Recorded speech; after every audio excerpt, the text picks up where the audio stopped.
लोकसभा चुनाव से पहले उत्तर प्रदेश में अभी क्या कुछ देखने को मिलेगा, इसको लेकर सियासत गर्म है। दरअसल राज्यसभा चुनाव में विधायकों के क्रॉस वोटिंग के बाद समाजवादी पार्टी के मुखिया अखिलेश यादव की मुश्किलें बढ़ गई हैं। दरअसल अवैध खनन मामले में सीबीआई की तरफ से नोटिस जारी कर दी गई है। दरअसल अखिलेश यादव इसके पहले भी कह रहे थे कि हमारे विधायकों को डराया जा रहा है, धमकाया जा रहा है ताकि वो भारतीय जनता पार्टी के साथ चले जाएं, और आखिरकार हुआ भी वही। मनोज पांडे के साथ राकेश सिंह, राकेश पांडे, ये सब विधायक भारतीय जनता पार्टी की तरफ चले गए और क्रॉस वोटिंग कर दी है। और अब कहा जा रहा है कि ये लोग समाजवादी पार्टी से अपने आप को पूरी तरह से अलग कर लेंगे।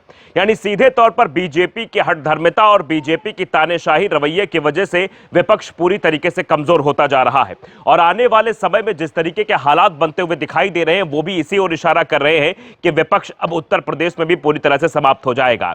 क्योंकि पहले स्वामी प्रसाद मौर्य को टाटा बाय बाय कहा गया और अब मनोज पांडे ने भी पार्टी को अलविदा कह दिया और अब अखिलेश यादव की मुश्किलें बढ़ने लगी हैं। अब अखिलेश यादव इस पर क्या कहेंगे? फिलहाल लगातार समाजवादी पार्टी के प्रवक्ताओं का बयान आ रहा है कि हम डरेंगे नहीं, हमको जितना ही डराया जाएगा उतनी मजबूती के साथ हम खड़े होंगे। लेकिन लोकसभा चुनाव से पहले एक के बाद एक झटके समाजवादी पार्टी को गर्त की ओर ले जा रहे हैं। भले भारतीय जनता पार्टी यह दावा कर रही है कि हम मोदी की गारंटी की वजह पर चुनाव लड़ रहे हैं और योगी का जो काम है वो बोलता है, लेकिन जिस तरीके से अखिलेश यादव और उनकी पार्टी के साथ षड्यंत्रकारी रणनीति के चलते विधायकों को अपने पाले में लिया गया और अब अखिलेश यादव के ऊपर एक तलवार लटकाई गई है, इससे साफ देखा जा सकता है कि डर की राजनीति इस वक्त उत्तर प्रदेश में हावी नजर आ रही है। आगे क्या होगा ये वक्त बताएगा, लेकिन जैसे जैसे लोकसभा चुनाव नजदीक आ रहे हैं वैसे वैसे विपक्ष का पूरी तरीके से खात्मा होता जा रहा है और भारतीय जनता पार्टी जिस उद्देश्य के साथ आगे बढ़ रही है उससे लग रहा है कि लोकसभा चुनाव उसके पाले में आ जाएगा।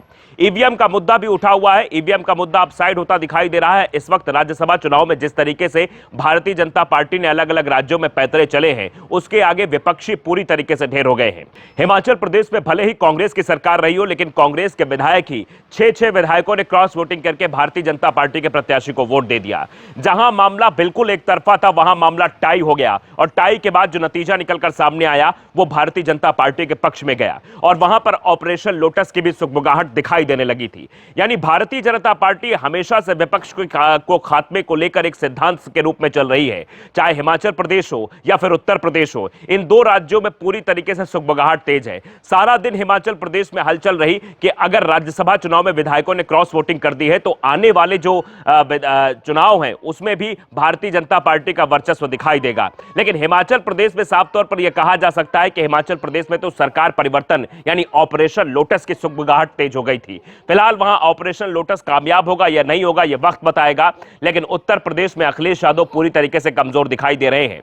वो अब लोकसभा चुनाव की तैयारी करेंगे या फिर अपनी पार्टी को संभालेंगे या सीबीआई के नोटिस का जवाब देंगे या सीबीआई को जब बुलावा आएगा तो उसको जाकर वहां पर सारी चीजें बताएंगे, नहीं हमारे द्वारा ये नहीं किया गया है। पूरी तरीके से विपक्ष को फंसा दिया है बीजेपी ने, क्योंकि अभी 3 मार्च को खबर आ रही है कि मध्य प्रदेश के मुख्यमंत्री मोहन यादव उत्तर प्रदेश की राजधानी लखनऊ आएंगे और वहां यादव सम्मेलन करेंगे, यानी यादवों का महाकुंभ। एक और हथियार भारतीय जनता पार्टी अपना इस्तेमाल कर रही है, यानी मोहन यादव के जरिए उत्तर प्रदेश के यादवों को साधने की कोशिश है। तो अखिलेश यादव के लिए यह भी एक मुसीबत का सबब है। ऐसे में देखना दिलचस्प होगा कि आखिरकार अखिलेश बीजेपी के इस चक्रव्यूह से कैसे निकल पाएंगे।